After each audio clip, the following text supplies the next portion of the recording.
They never see it coming. That moment when the energy shifts, when the one who used to ignore your messages now stares at their phone, hoping you'll reach out. When the man who used to act like he had options now looks at you like you're the only one in the room. The moment he goes from pulling away to chasing hard. It's not magic. It's not manipulation. It's not a game. It's an untold truth that most women never discover because they've been too busy proving their worth to ever realize they already had the power all along. But the truth, the real, raw, unfiltered truth, it starts where your tolerance ends. Because the moment you stop auditioning for love, the second you stop begging for breadcrumbs, stop showing up where you're not celebrated, stop trying to decode his mixed signals like there's some ancient language, something in the universe shifts, not just around you, but within you. And that shift, that's what makes him chase hard. You see, for too long, women have been fed this lie: do more, be more, impress him, keep him interested, win him over, as if love is a competition you have to fight for, as if you were born lacking and need to perform for the privilege of being chosen. But that's a lie designed to keep you small. And when you buy into it, you enter the dating world as a pleaser, not a queen. You hand over your power before the first text is even sent. Let me ask you something. Have you ever noticed how the more effort you put in, the more they pull away? How the harder you try to be what he wants, the less he sees your value. That's not your imagination. That's not bad luck. That's a pattern. And the untold truth is this: a man doesn't chase what's always chasing him. He chases what commands presence, radiates peace, and respects itself so deeply it doesn't beg for crumbs. Because nothing is more magnetic than a woman who walks in the fullness of her self-worth, not because she says she's confident, but because she doesn't negotiate her value, not even for him. Now, let's rewind. Think about Cleopatra, the legendary Queen of Egypt, one of the most powerful and iconic women in history. She didn't throw herself at Caesar or Mark Antony. She didn't grovel for affection. She didn't compete. She understood that her power didn't come from how loudly she demanded attention, but from how gracefully she withheld it. She understood the art of presence, of mystery, of knowing her worth without needing external validation. Cleopatra made emperors chase her, cross oceans for her, risk kingdoms for her, not because she begged, but because she never did. And yet today, how many women are taught to do the opposite? They double text.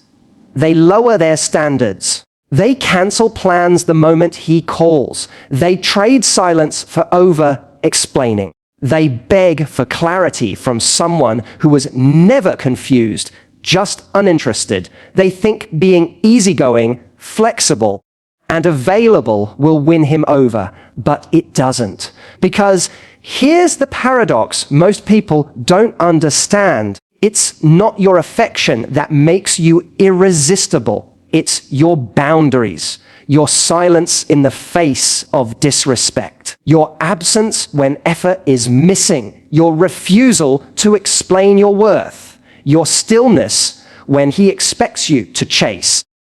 That's the shift. That's the pivot. That's the moment you stop leaking power and start commanding attention. Not with games, but with grace. Not with fear, but with alignment. This is what they don't teach you in fairy tales. That the real chase begins the moment you walk away from the wrong story. Now, let me tell you about a woman I once knew. Her name was Lila. Lila had a pattern. She always fell for emotionally unavailable men. The kind who would text at 2 a.m., make her feel like she was the one, then disappear for days. She thought if she loved harder, waited longer, or just gave a little more, he'd finally choose her. She confused consistency with neediness. She confused waiting with loyalty. And every time he pulled away, she chased, until one day something in her snapped, not from anger, not from revenge, but from clarity. She looked in the mirror and said, I am not available for this version of love anymore. And for the first time, she didn't send the long text. She didn't reach out. She didn't ask where they stood. She simply stopped. Not because she was playing a game, but because she finally saw herself clearly. And the wildest thing happened. He came back, not with a casual hey or breadcrumb. He showed up with real energy, real regret, real pursuit. But by then, she had already outgrown him. Because here's the truth, you don't transform a man by chasing him. You transform your entire world by choosing you. The irony, that's exactly when he starts to chase. Not because he changed, but because your energy did. There is something deeply primal in this shift. Something that goes beyond psychology and enters the realm of instinct.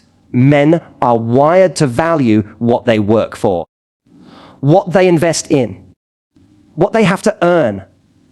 Not because you're playing hard to get, but because you genuinely don't give yourself to someone who hasn't proven they can handle your heart. A man falls for a woman who is both soft and strong, who can love deeply but walk away silently, who can nurture but not fix, who can express but never beg. A woman like that, she lives in his mind long after she's left the room. Because what makes her magnetic is that she doesn't lose herself in the process of loving someone else. That's the untold truth, not the seductive tricks, not the clever texts, not the games of pretending to be busy. It's the raw, undeniable power of self-respect. The woman who doesn't chase, not because she doesn't care, but because she's already chosen herself, and until someone else can meet her there, she's not lowering the bar. This isn't about punishing men. It's about realigning your energy, about reversing the pattern where you try to prove yourself and instead become the woman he has to prove himself to. Because when your presence is a gift, not a guarantee, he has no choice but to value it. And value always inspires pursuit. Now think about your past relationships. Think about the moment when things started to shift. Was it when you became more available or when you pulled back? Was it when you chased or when you chose silence? The shift didn't happen because he suddenly saw your worth. It happened because you stopped trying to prove it. And that's the secret. Because the moment you stop auditioning, something miraculous happens.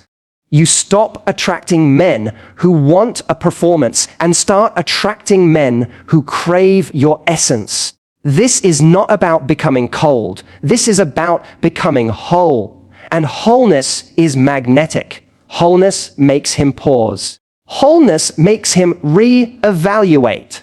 Wholeness makes him chase. Not because you're unavailable, but because your availability now comes with standards. The kind of woman who turns the tables is the one who knows that her love is a privilege, not a given. Her attention is sacred. Her time, her softness, her energy, they are not on discount. And once she realizes that the entire game changes, there is a silence that speaks louder than any scream. It's the silence of a woman who used to explain herself and no longer does? Who used to defend her worth and now simply walks away when it's not honored? Who used to ask, "What did I do wrong?" and now calmly whispers, "This isn't for me"? That silence, that's the moment he realizes she was never asking for too much. She was just asking the wrong person. You see, we live in a world that has normalized emotional labor, not as a shared effort, but as a burden placed solely on the woman. She's expected to anticipate needs, smooth over conflicts, fill emotional voids, and do the work of two people, all while being told to relax and not take things so seriously. And when she finally asks for reciprocation, she's told she's being needy, clingy, difficult. But the truth is, and I mean this with every ounce of sincerity, you are not hard to love. You've just spent too long trying to be lovable to someone who can't see clearly. And once your eyes open to this, there's no going back. Because when you finally get tired of chasing men who only value you in their moments of convenience, something inside you snaps, not in anger, but in liberation.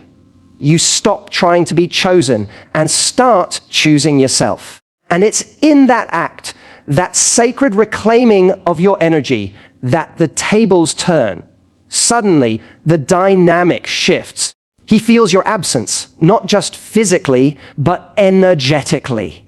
The emotional sponge he once leaned on is gone. The consistent reply he took for granted, silent. The softness he exploited, now withheld. And for the first time, he is left with the one thing he's avoided himself. This is the untold truth most men never anticipate, that women don't always leave with a bang. Sometimes they just stop showing up emotionally. They detach, quietly, gracefully, irrevocably. And that kind of detachment is powerful because it's not a game. It's not meant to make him jealous. It's not strategic. It's spiritual. It's the result of a soul that's finally tired of bleeding for someone who only brings knives. Remember this, when a woman reclaims her peace, a man is forced to confront the chaos he created. And that's when the real chase begins. Let's talk about Helen of Troy for a moment, the face that launched 1,000 ships. The woman who, through myth and memory, symbolized not just beauty, but power. Entire wars were fought over her. But what most people miss is that Helen was not just an object of desire. She was a woman who disrupted nations. Her departure caused empires to crumble. Now think about that in modern terms. What would happen if you walked away, not with bitterness, but with elegance? What if your absence wasn't a punishment, but a statement? What if, like Helen, your silence became a war cry that echoed in the heart of the man who never thought he could lose you? Because here's another truth. The man who took you for granted will always chase the version of you that no longer exists. He'll look back and remember your patience, your effort, your devotion. He'll remember how you held space for his wounds while ignoring your own. He'll replay those moments when you gave without asking for anything in return. And when he finally wakes up to your value, he'll go looking for you. But you will have evolved. And nothing haunts a man more than realizing that the woman he once knew, the one who loved him with fire and softness, is no longer reachable. Because she's no longer available at the cost of herself. Now, let's talk about the psychology of this shift. From a behavioral standpoint, people value what requires effort. It's basic human nature. We're wired to pursue what challenges us, what inspires us. What demands a higher version of us? When you make yourself too accessible, too accommodating, too forgiving, you remove the necessity for growth. You become a mirror that reflects his comfort zone instead of his potential. But when you stop over giving, stop explaining, stop rescuing, he is confronted with a choice: evolve or be left behind. That choice, it terrifies some, but it ignites others. Some men will see your silence as rejection and retreat further. Good, let them. Others, the ones capable of meeting you at your level, will see your detachment as a wake-up call, and they will rise. Not all men are meant to chase you, but the right man, the man with emotional maturity, integrity, and intention, will not be okay with your absence. He won't need you to explain your worth. He'll already know. He won't need you to beg for effort. He'll bring it. He won't treat your standards as threats, but as invitations to grow. But he can't arrive until you make room. And making room means letting go of every version of love that required you to abandon yourself. Let me tell you about someone else, a client of mine named Samira. Samira was brilliant, passionate, beautiful, but she had one tragic habit. She fell for potential. Every man she loved had wounds, and she thought her job was to heal them. She was drawn to broken birds and made homes out of cages. And every time they disappointed her, she'd forgive, forget, and try harder. Until one day, after another heartbreak, she realized, I'm not his rehab. I'm not his mother. I'm not his project. I'm a woman, not a therapist, a partner, not a savior. And from that moment, she made a vow not to chase, not to prove, not to fix. She simply started living in alignment with her standards. And guess what happened? She didn't become cold. She became clear. She didn't attract more pain. She attracted a man who didn't flinch at her boundaries, who saw her not as someone to be molded, but as someone to be respected. That's what changes when you stop lowering your standards for temporary attention. You become unforgettable, because let me tell you something, a woman in her power is not loud. She doesn't need to scream. She doesn't chase. She doesn't beg. Her energy speaks before she does. Her standards are the filter through which love must pass. And if a man can't rise to meet her, she doesn't fight. She flows away toward better. And in that departure, the chase begins. Because men remember the woman who had the courage to leave, to stop explaining, to prioritize peace over potential. They remember the one who looked them in the eye and said, "This isn't enough for me," and meant it. They remember the silence after the storm, the calm after the chaos, the dignity that replaced the desperation. And they chase, sometimes too late, sometimes too weak, but they chase, because nothing is more haunting than a woman who once loved you deeply and now looks at you like a stranger. That's the untold truth. That's the shift. That's what turns the tables.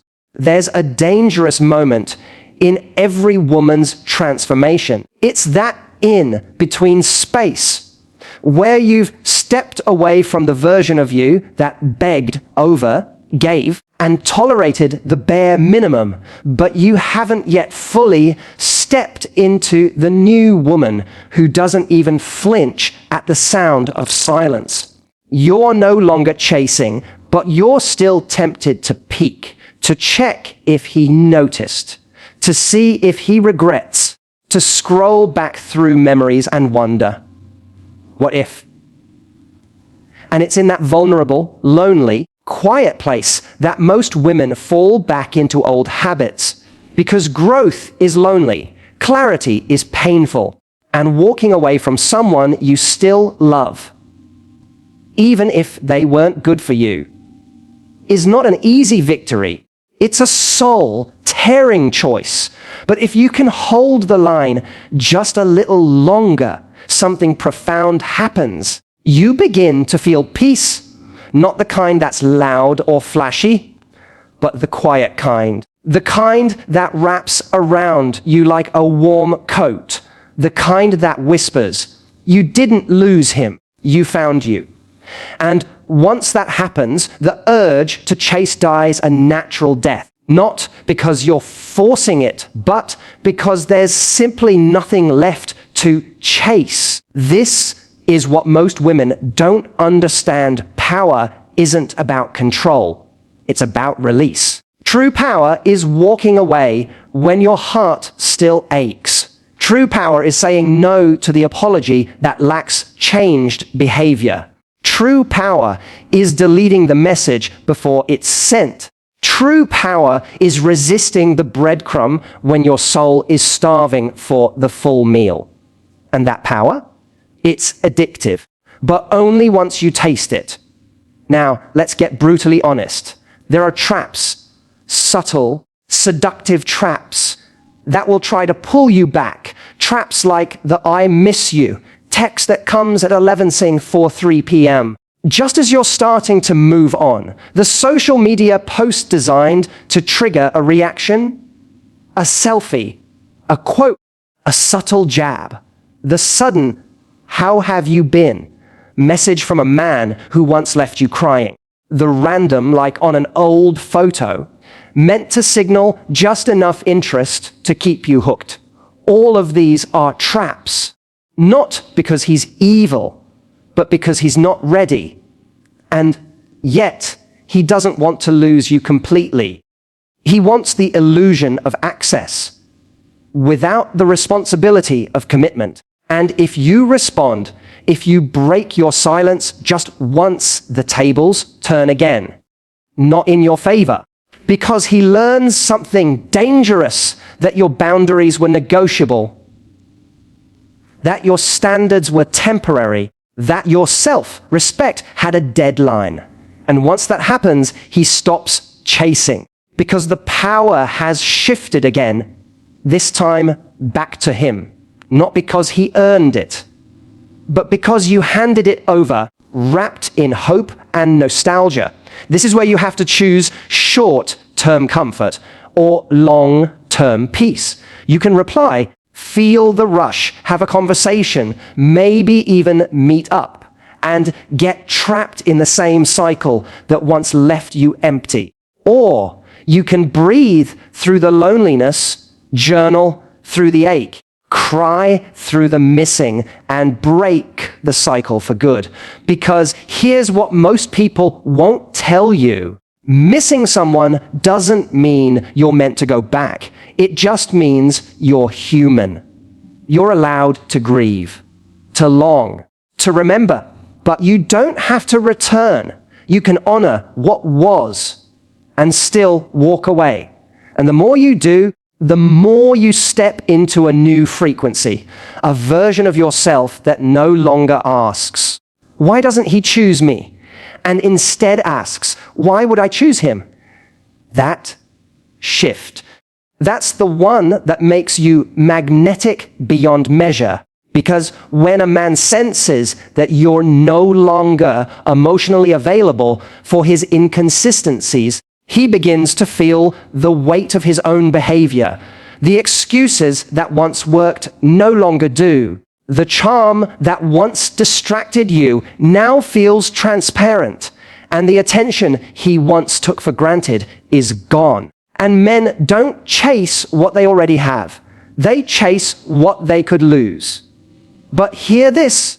If you're doing the work of healing, detaching, growing, don't do it to make him regret losing you. Don't do it as a strategy to get him back. Do it because you're done betraying yourself. The moment you make that internal vow, "I will never again abandon myself for the sake of someone else's comfort. You start to change the trajectory of your love life. Forever, you stop settling for almost. You stop accepting apologies without action. You stop mistaking potential for partnership. And in that space, in that sacred self, loyalty, something incredible happens. You start to attract men who don't need to be taught how to treat you. You stop meeting projects and start meeting partners. You stop getting highs and lows and start getting consistency. You stop dating men who love your light but can't handle your shadows, and start connecting with those who respect the entire spectrum of your being. Because let's be honest, you're not hard to love. You've just spent too long shrinking yourself to fit into small places. You've tried to be digestible to people who were never meant to taste your depth. But once you stop trying to be enough for people who are emotionally starving, you become irresistible to the man who's been doing the inner work too. Now let's shift into the next level of this journey, embodiment. Because knowing your worth isn't enough. You have to live it. That means you don't chase clarity. You ask once, then you walk. You don't beg for effort. You observe, then decide. You don't explain your boundaries. You uphold them in silence. You don't try to prove your loyalty. You offer it where it's reciprocated. This isn't arrogance. It's alignment. It's maturity. It's emotional intelligence. And it's rare. So rare, in fact, that when a man encounters it, he either levels up or backs down. But either way, you win, because you no longer tie your value to his response. You've become the kind of woman who can be deeply in love and still walk away when love is no longer sacred. That woman, she's unforgettable. That woman, she doesn't chase, she chooses. And that choice is what makes him chase, not just out of desire, but out of reverence. Because now he knows to have you is a gift, to keep you is a privilege, and to lose you is a mistake he may never recover from. The moment you stop chasing is the moment he starts feeling the weight of everything he didn't say, everything he didn't do, and every time he mistook your loyalty for a guarantee. But now comes a new test, not of heartbreak, but of discernment. Because once the tables have turned, once your absence begins to echo in his chest louder than your presence ever did, he may come back. He may show effort. He may speak words you once dreamed of hearing, and you'll feel a pull. That old familiarity, the rush of hope, the part of you that once begged, "Just see me," will whisper, "Maybe he's changed." But this is where you must pause, because not every return is redemption. Some are just regrets, and regret is not love. Regret is an echo, love is a choice.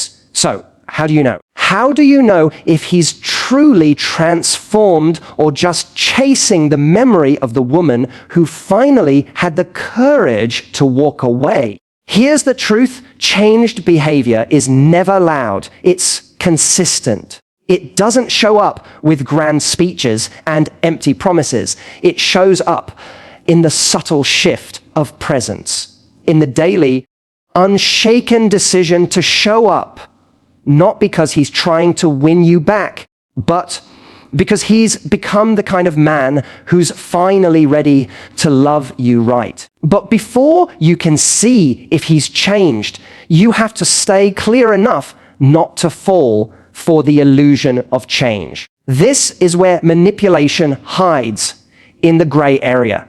A man might say all the right things. "I realize what I lost. I've done a lot of thinking. I can't stop missing you." But unless his actions are different, unless he's done the work, all he's doing is soothing his guilt, not loving you better. And if you respond too soon, if you collapse the boundary you bled to build, you may find yourself in the exact same dynamic, wearing a different disguise. This is why the chase itself is never the goal. A man chasing you doesn't mean he values you. Sometimes he's just chasing his ego, chasing control, chasing closure on his terms. The only chase that matters is the one led by integrity, accountability, intention. So ask yourself, is he apologizing or taking responsibility? Is he showing effort or performing effort? Is he respecting your pace or rushing to reclaim comfort? Is he listening to your standards or trying to negotiate them? Because a man who has truly changed will never try to talk you out of your boundaries. He will meet you at them, not for a week, not for a month, but as his new baseline. But that kind of man doesn't arrive by accident. He arrives because you didn't lower your standard for the last one. You see, when you finally hold out for what you deserve, you create a filter, a spiritual shield. It doesn't repel love, it refines it. It ensures that only the emotionally available, the fully grown, the truly committed can pass through. And that kind of filtering isn't easy. It means you might go longer without attention. It means you might have nights where loneliness creeps in. It means you might miss him deeply, fiercely, quietly. But it also means you stop trading your soul for crumbs. Because once a woman learns to sit with the silence of solitude, she no longer falls for the noise of inconsistency. Let me tell you about a woman named Lila. She was in a 5-year relationship with a man who was He almost committed, almost changed, almost loved her the way she needed. And every time she tried to leave, he'd come back with tears, with promises, with poetic speeches that melted her resolve, until one day, she didn't listen to his words. She listened to his patterns.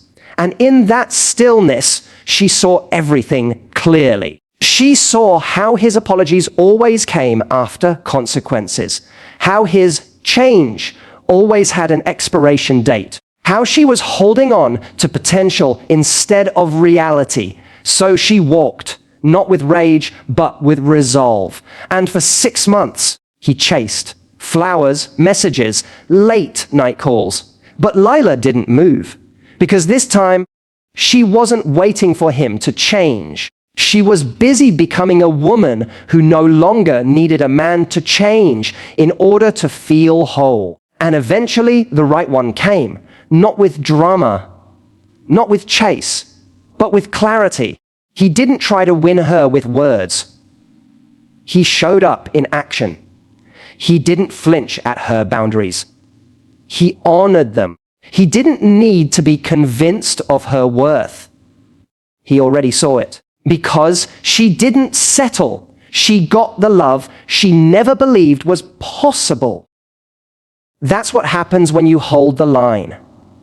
When you become the woman who can say, I love you, but I love me more. And if the old one comes back and tries to chase, don't see it as a victory. See it as a test of your growth, a test of your clarity, a test of whether you've truly risen above the cycle that once kept you small. Because it's not enough to make him chase. You must know what to do when he does. And here's the golden rule. Don't respond to effort. Respond to evolution. Effort can be a mask. Evolution is a lifestyle. And you deserve a man who's not just putting on a performance, but who has done the deep, uncomfortable work of becoming someone capable of truly loving you. That kind of man won't come knocking at midnight. He won't need to make a speech. He won't chase you out of fear. he'll walk toward you. Slow, steady, certain, because he knows exactly what you're worth. And more importantly, so do you. That's why the chase only matters if you're not the prize he wants to catch, but the mirror that reflects who he must become to deserve you.